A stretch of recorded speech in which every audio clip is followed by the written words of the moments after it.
اعوذ باللہ من الشیطان الرجیم بسم اللہ الرحمن الرحیم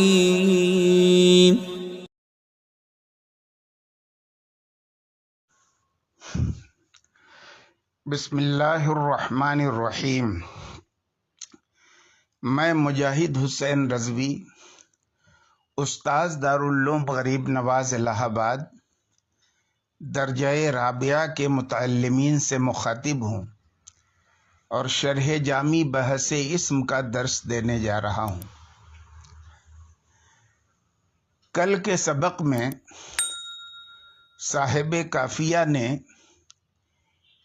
ایضاح شرح مفصل میں جو بات ارشاد فرمائی تھی وہ یہ تھی کہ اسم کا معنی معتبر فی نفسہ ہی ہوتا ہے، جبکہ حرف کا معنی معتبر فی نفسہ ہی نہیں ہوتا،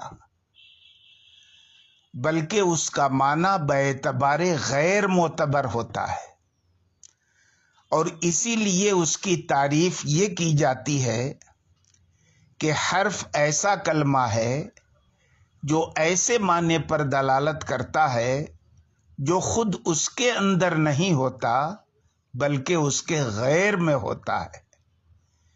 یہ فرق ایک معقول اور غیر محسوس تھا۔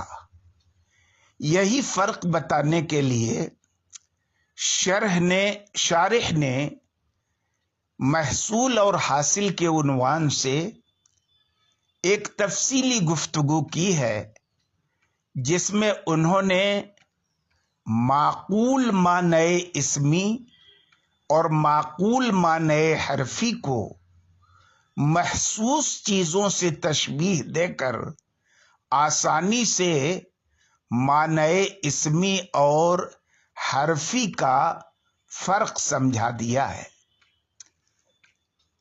کہتے ہیں کہ وہ محصولہ، اور اس کا محصول یعنی ایضاح میں صاحب کافیہ نے جو کچھ کہا ہے اس کا محصول ما ذکرہ بعض المحققین وہ ہے جس کا تذکرہ بعض محققین نے کیا ہے۔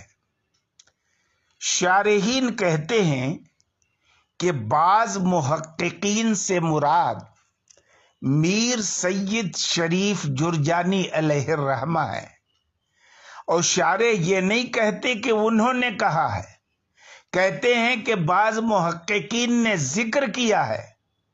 بظاہر ایسا لگتا ہے کہ جو بات میر سید شریف جرجانی نے کہی ہے وہ ان کی اپنی نہیں ہے، بلکہ کسی اور محقق کی بات میر سید شریف جرجانی علیہ الرحمہ نے نقل فرمائی ہے۔ وہ بات کیا ہے؟ وہ بات یہ ہے حیث قال کہ انہوں نے کہا ہے کما ان فی الخارج موجودا قائما بذاتی، کہ جس طرح سے خارج میں ایک ایسا موجود ہوتا ہے جو قائم بذات ہی ہوتا ہے، یعنی وہ اپنے وجود میں کسی موضوع کا، کسی محل کا محتاج نہیں ہوتا۔ اور دوسرا موجود کیسا ہوتا ہے؟ کہتے وہ موجوداً قائما بغیرہ، اور خارج میں ایک ایسا موجود ہوتا ہے جو قائم بالغیر ہوتا ہے، مطلب اپنے وجود میں کسی موضوع اور محل کا محتاج ہوتا ہے۔ کذالک، یعنی جس طرح سے خارج میں موجودات کی دو قسمیں ہیں، ایک قائم بالذات اور ایک قائم بالغیر، ایسے ہی ذہن میں بھی جو معقول ہوتا ہے اس معقول کی بھی دو قسمیں ہوتی ہیں۔ ایک معقول وہ ہوتا ہے جو قصدن مدرک ہوتا ہے اور فی ذات ہی ملحوظ ہوتا ہے، اور وہ صلاحیت رکھتا ہے کہ وہ محکوم علیہ بنے اور محکوم بہی بنے، اور ایک ایسا معقول ہوتا ہے جو طبعاً مدرک ہوتا ہے اور غیر کے ملاحظے کا آلہ بنتا ہے، تو وہ فلا یصلح لشیء منہما، تو ان دونوں میں سے کسی چیز کی صلاحیت نہیں رکھتا، یعنی نہ محکوم علیہ بننے کی صلاحیت رکھتا ہے، نہ محکوم بہی بننے کی صلاحیت رکھتا ہے۔ تو جو مدرک قصدن فی ذات ہی ملحوظ ہوتا ہے وہ مشابہ ہے خارج میں موجود ایسی چیز کے جو قائم بالذات ہو، یعنی جوہر کے مشابہ ہے، اور جو معقول طبعاً مدرک ہوتا ہے غیر کے ملاحظے کا آلہ بنتا ہے، یہ مشابہ ہے خارج میں موجود اس چیز کے جو اپنے وجود میں کسی موضوع کا یا محل کا محتاج ہوتا ہے، یعنی وہ عرض کے مشابہ ہوتا ہے۔ بات ختم ہو گئی۔ اب ایک مثال سے اس کو سمجھا رہے ہیں کہ مثلا ایک لفظ ہے ابتدا۔ یہ ابتدا ایسا لفظ ہے جس کا لحاظ کبھی قصدن ہوتا ہے اور کبھی وہ مدرک قصدن ہوتا ہے، ملحوظ فی الذات ہوتا ہے، اور کبھی قصدن مدرک نہیں ہوتا اور ملحوظ فی الذات نہیں ہوتا۔ تو ابتدا جس صورت میں قصدن مدرک ہوتا ہے اور فی الذات ملحوظ ہوتا ہے، تو یہ ابتدائے کلی ہے، جو باب افتعال کا مصدر الابتدا کا معنی ہے، اور یہ مستقل بالمفہومیت ہے، اپنا معنی سمجھانے میں کسی غیر کا محتاج نہیں ہے۔ اسی بات کو بتا رہے ہیں کہ ابتدا کا مثلا جب عقل لحاظ کرے قصدن اور بالذات، تو یہ ابتدا معنی مستقل بالمفہومیت ہوگا اور ملحوظ فی الذات ہوگا۔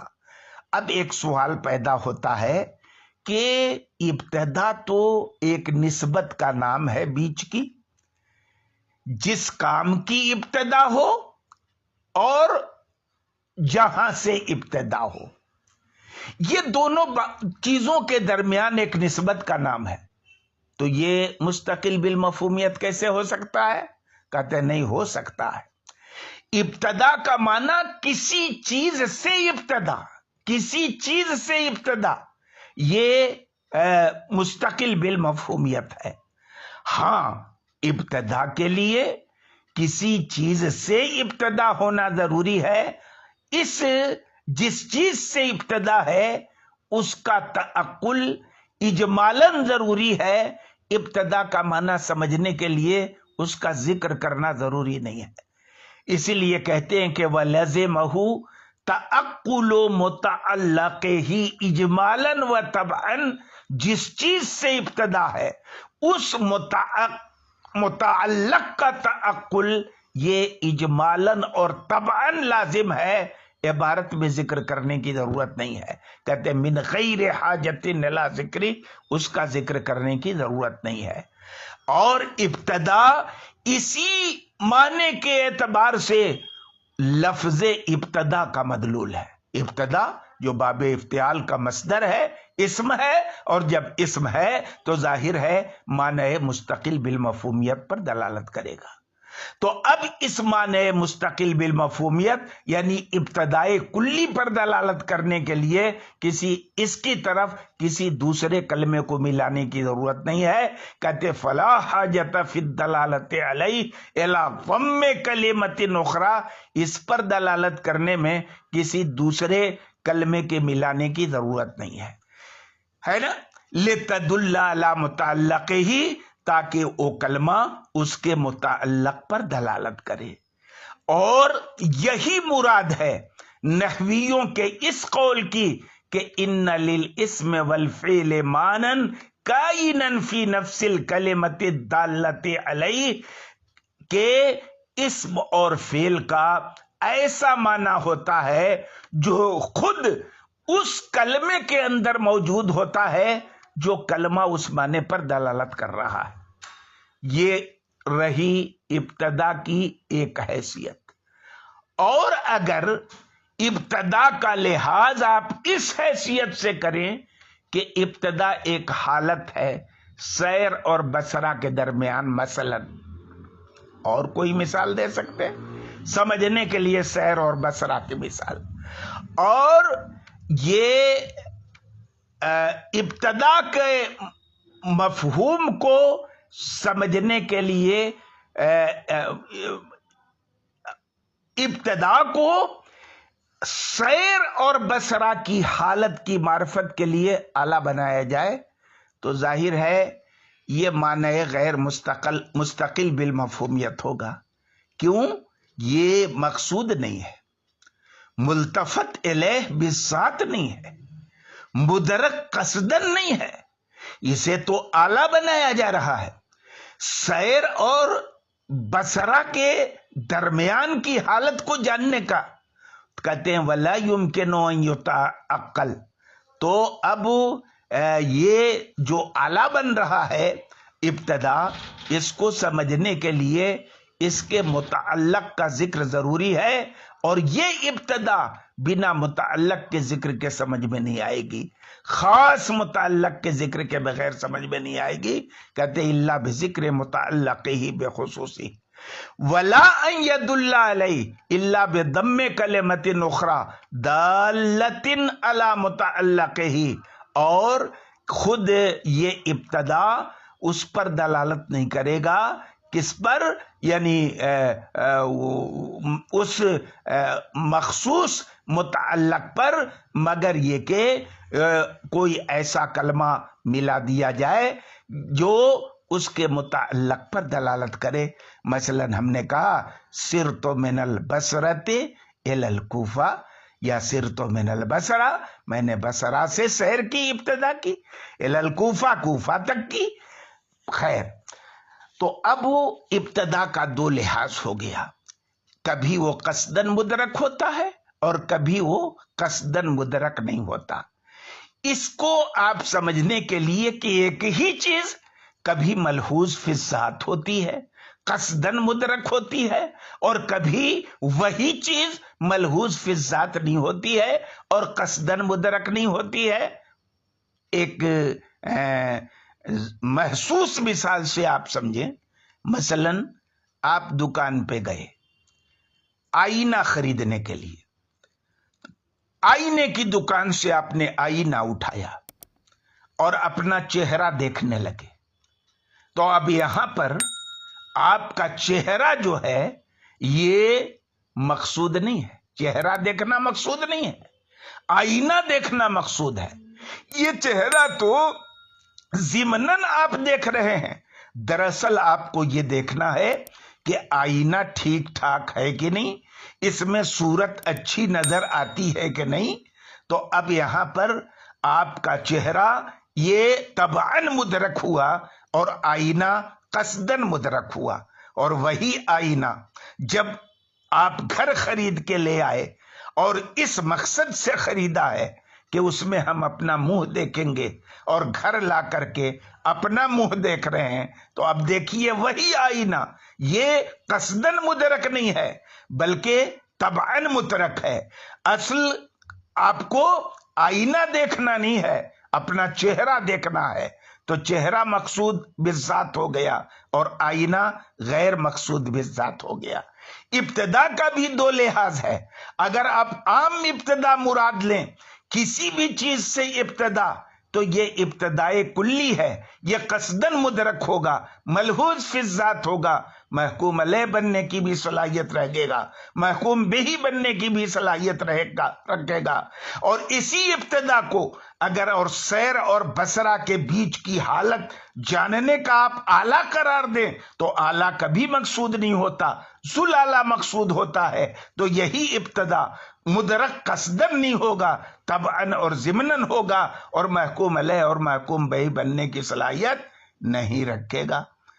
تو وہ ابتدا جو کلی ہوتی ہے یہ اسم کا معنی ہے، اور وہ ابتدا جو جزئی ہوتی ہے من کا معنی ہے۔ اسی کو تفصیل سے آپ کل انشاءاللہ الحاصل سے جو بات آ رہی ہے اس میں سمجھیں گے۔ آج کے سبق میں اتنا ہی، باقی انشاءاللہ کل۔